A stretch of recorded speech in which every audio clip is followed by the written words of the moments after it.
Bismillahirrahmanirrahim. Assalamualaikum warahmatullahi wabarakatuh. Waalaikumsalam warahmatullahi wabarakatuh. Semoga kabar terbaik buat dari teman-teman yang kita bisa dengar secerah cuaca yang sedang kita bikin video ini.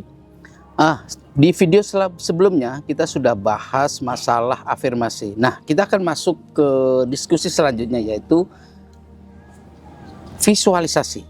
Nah, kita akan diskusi dengan Gus Baraja tentang visualisasi ini.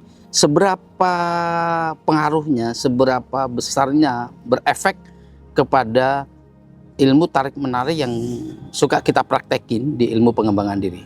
Monggo Gus, visualisasi itu apa sih visualisasi itu? Mungkin keterangan pengantar dulu Gus. Baik. Bismillahirrahmanirrahim. Assalamualaikum warahmatullahi wabarakatuh. Waalaikumsalam warahmatullahi wabarakatuh. Selamat sore, karena video ini dibuat sore hari. Selamat malam teman-teman yang nonton siaran langsungnya. Kita coba runut keilmuannya ya. Ya. Yang nanti pada akhirnya mempermudah teman-teman untuk mempraktekkan. Tujuan kami menjelaskan ini sedetail mungkin agar teman-teman tuh tidak putus harapan kepada Allah. Betul. Jangan pernah berputus asa di jalan Allah, karena Allah tuh tempat yang paling indah untuk kita menumpukan harapan kita, dan insya Allah dikabulkan. Karena setiap doa itu pasti dikabulkan oleh Allah. Dan kita itu sebenarnya mau doa mau apapun itu kan sebenarnya menjelaskan tentang konsep doa kan. Ya. Jadi media aja, jadi cara untuk mencapai doa lebih cepat terkabul. Betul. Nah, kemarin kita jelaskan tentang afirmasi yang tidak bisa dipisah dengan self talk. Mau tidak mau kita bahas dalam satu frame, satu video tentang afirmasi atau self talk itu. Nah, sekarang mungkin kita akan lompat ke visualisasi karena memang urutannya itu sih. Nah, visualisasi itu, tapi mungkin nanti kita perlu jelaskan juga loa secara umum. Ya, nanti yang akan merembet ke dunia pikiran sadar, pikiran bawah sadar dan lain sebagainya. Sekarang kita bahas tentang visualisasi. Visualisasi itu kalau secara arti baru sih dia. Ya. Membayangkan. Ya, cuma kan akhirnya membayangkan itu yang seperti apa, itu yang menjadi pertanyaan. Nah, akhirnya dijelaskan yang masih menurut saya penjelasannya masih abu-abu, masih ya abstraksi enggak sih, maksudnya masih ngambang gitu ya. Pengertiannya adalah membayangkan satu hal kejadian atau yang diinginkan, dan di bayangan itu seakan-akan itu sudah terjadi. Awas, di sini menggunakan kata telah atau sudah ya. Jadi sudah terjadi. Akhirnya di sini kita bisa mengambil kesimpulan bahwa ada membayangkan tapi bukan sudah terjadi. Membayangkan seakan-akan yang Anda inginkan sudah Anda miliki dan terjadi saat itu. Artinya terjadi sekarang. Jadi tujuannya adalah untuk memindahkan imajinasi itu menjadi realita. Artinya pikiran kita itu atau bayangan kita itu kita menganggapnya itu realita. Itu baru bisa masuk pada definisi yang sesungguhnya disebut dengan seolah-olah nyata. Seolah-olah nyata. Seolah-olah nyata. Berarti kan selama ini kita membayangkan tuh, apalagi mengatasnamakan visualisasi, kayaknya tidak membuat di pikiran itu seolah-olah terjadi. Bahkan sebenarnya nanti kalau sudah masuk ke visualisasi benar itu seolah-olah tuh hilang.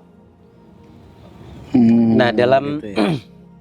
Dalam realita kita kesampingkan dulu ya predikat visualisasinya biar nggak rancu di pikiran teman-teman ya. Oke.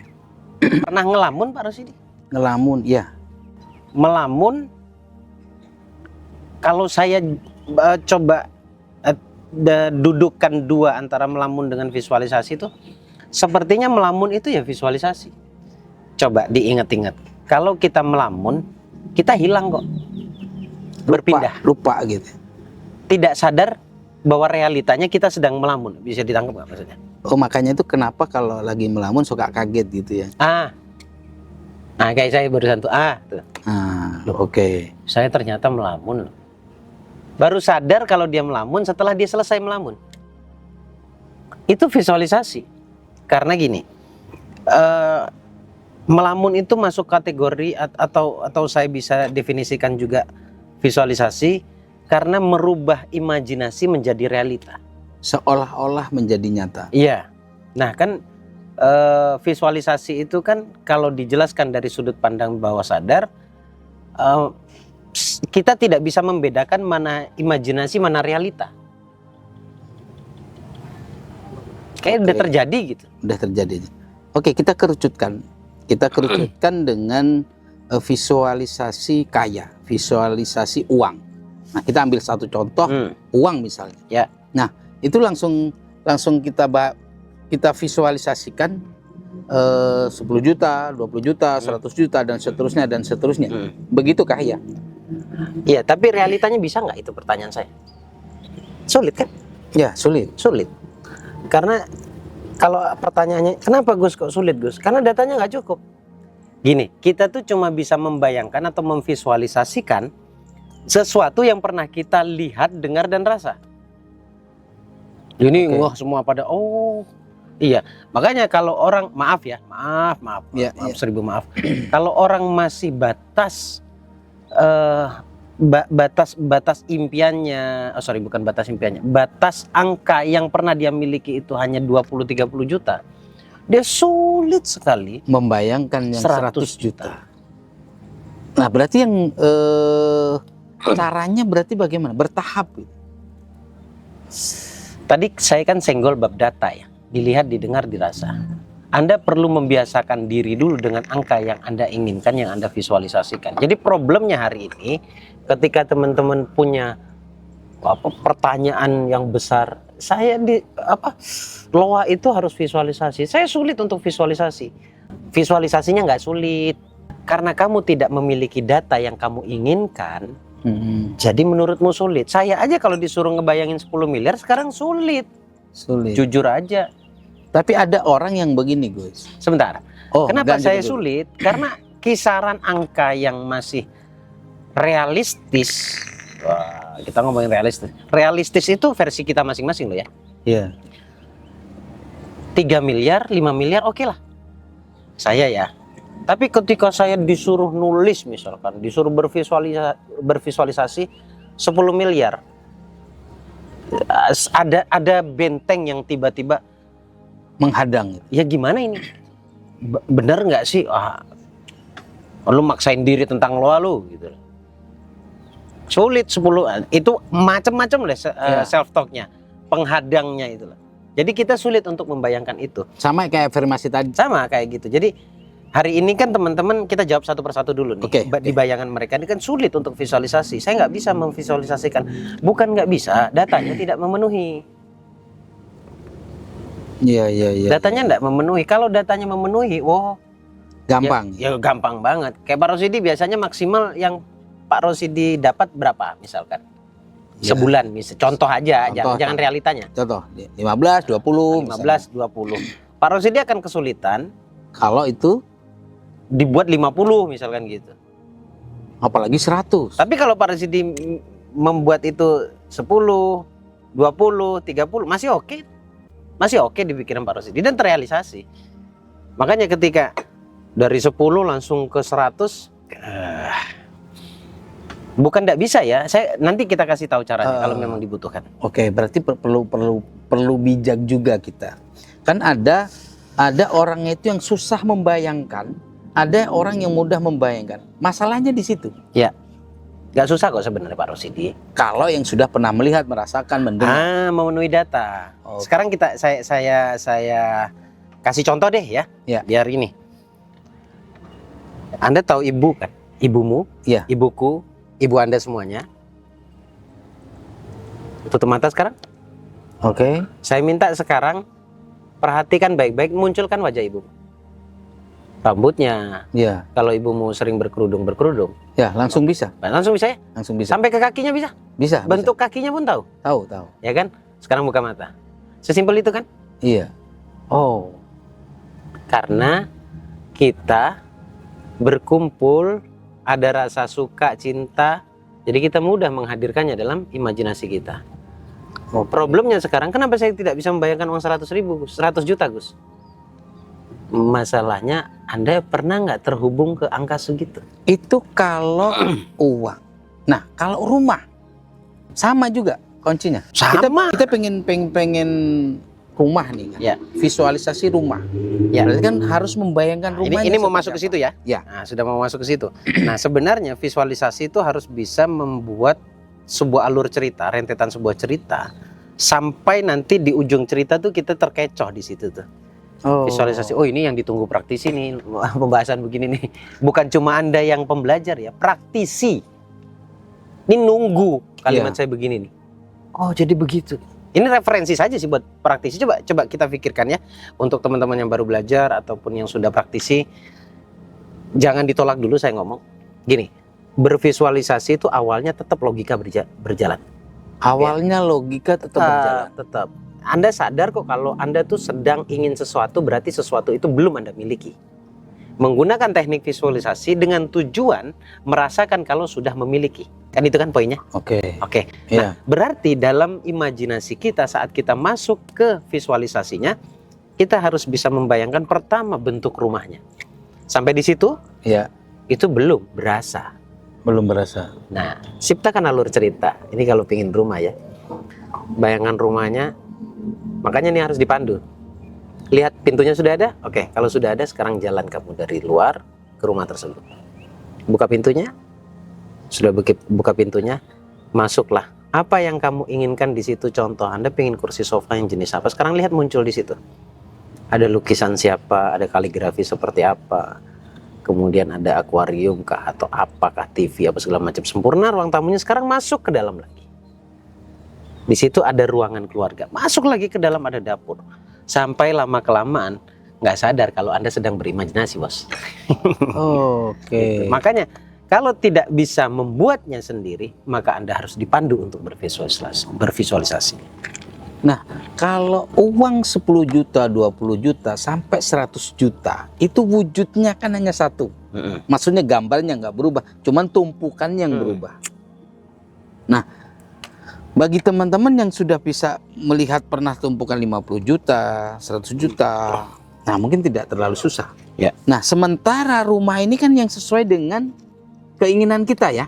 Dengan keinginan kita, pagarnya seperti apa, halamannya seperti apa, karpotnya, ruang tamu, sampai ke kulkasnya, mau isinya seperti apa, penuh apa, gimana. Artinya belum ada memori sebelumnya yang pernah dilihat, didengar dan dirasa.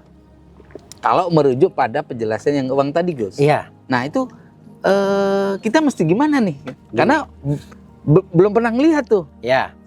Pertama ada dua cara. Pertama, biasakan diri lewat di sekitar rumah orang-orang mewah. Oh, banyak kok yang mempraktekkan ini. Perhatikan pagarnya. Mondar mandir aja 1 bulan. Oke. Lama-lama nyantol bentuk itu. Oke ya? Oke. Membayangkan benda rumah itu jauh lebih mudah daripada Anda membayangkan ini. Uangnya. Oke. Nah, membayangkan rumah itu berarti Anda sudah punya keinginan bentuk rumahnya kayak apa. Nah, teknik untuk bervisualisasi tentang rumah ini tidak banyak orang mempraktekannya. Bahkan kelas yang saya adakan itu jarang yang punya keinginan rumah. Semuanya orientasinya ke uang. Gitu. Nah, kita mau bahas ke benda. Benda oke lah, sudah selesai tadi ya. Iya. Oke, sekarang kita ke uangnya. Ya kan? Boleh. Mau bahas ke situ? Mau. Sorry, saya sebentar. Mau ya teman-temannya? Sorry, biasanya saya bawanya tuh di atas 10 juta. Ini sorry sekali lagi ya. Oke. Jadi ini ada 4 juta something. Anda bisa bayangin nggak ini 4 juta? Atau munculkan saja ini jadi segebok 10 juta. Kalau 10 juta bisa ya? Bayangkan saja 10 juta itu kali 10. Masih ada bendelnya? Ya, 10 terbayang, juta itu terbayang. kali 10. Udah 100 ya. Kita mainnya di 10 sampai 100 dulu ya. Oke. Bisa nggak Anda membayangkan tapi tutup mata? Anda boleh lihat ini dulu sebelum Anda tutup mata. Ini uang. Sekarang bayangkan ada bendelnya. Ini jadi hipnoterapi jadinya nih. Bayangkan bendelnya 10. Tapi sebentar. Kamera kelihatan nggak nih? Oke, kelihatan uang. Yang penting kelihatan karena lensanya nggak bisa di zoom. Ini uang intinya. Bayangkan di sini nih. Bayangkan saja, Anda lihat dulu, jangan tutup mata dulu. Bayangkan di sini ada bendelnya, bendel ya bahasanya. Ya. Bendelnya Ada bendel. ada tulisan 10 juta, munculkan sekarang. Di hitungan ketiga munculkan 1, 2, 3, munculkan di pikiran Anda Bendel 10 juta. 10. Sekarang pun terkecoh Anda, mata Anda jelas melihat di sini, bukan imajinasi saja, bendel 10 juta. Oke? Nah, 10 juta itu, oke ya, sekarang di hitungan ketiga tutup mata Anda. 1, 2, 3, tutup mata Anda. Bayangkan 10 juta satu bendel tadi berubah menjadi 2, 3, 4, 5, 6, 7, 8, 9, 10 bendel. Bayangkan saja, tetap stay di situ. Bayangkan saja. Sekarang sentuh uangnya. Bahasa kita pegang uangnya. Sudah dipegang uangnya? Oke, kalau sudah dipegang, sekarang rasakan keberadaannya. Makin dengan sentuhan Anda makin berasa, Bang. Jika sudah, Anda sekarang munculkan. Anda dengan uang 100 juta itu Anda mau ngapain? Ada yang mau daftar umroh lah, ada yang datang ke bank tutup hutangnya lah, atau apapun. Munculkan alur cerita di situ, nikmati dan rasakan kebahagiaan Anda saat Anda sudah menggunakan uang itu. Oke, sampai di sini real terasa? Kalau sudah terasa, sekarang makin dalam lagi, ekspresikan rasa senangnya. Gila, saya punya uang 100 juta, bla bla bla bla bla. Ngomong sekarang di hitungan ketiga, buka mata Anda. 1, 2, 3. Wow. Ada sebuah alur cerita. Sengaja saya nggak selesaikan karena durasinya akan lama nanti. Betul. Tapi paling tidak teman-teman punya gambaran ya bahwa visualisasi itu kalau kita sudah bisa pernah lihat ya, gambarnya seperti apa, kan lebih mudah memang, dan yang tidak kalah pentingnya adalah menambah rasanya itu ya Gus. Ya. Masukkan rasa syukur di situ ya. Oke. Menarik ya. Endingnya ke syukur. Menarik. Ini apakah berlaku sama juga dengan video sebelumnya yang kita bahas afirmasi itu? Pada sama prinsipnya semua komponen, semua alatnya, semua apa yang harus dilakukan itu tetap harus berulang. Nggak bisa 1, 2 kali, 3 kali nggak bisa. Saya aja membangun itu bertahun-tahun. Betul. Nah terkadang begini Gus, pada saat kita visualisasi, kita bayangin uang nih, tiba-tiba muncul gambar yang tidak kita inginkan. Nah bagaimana? Contoh? Contoh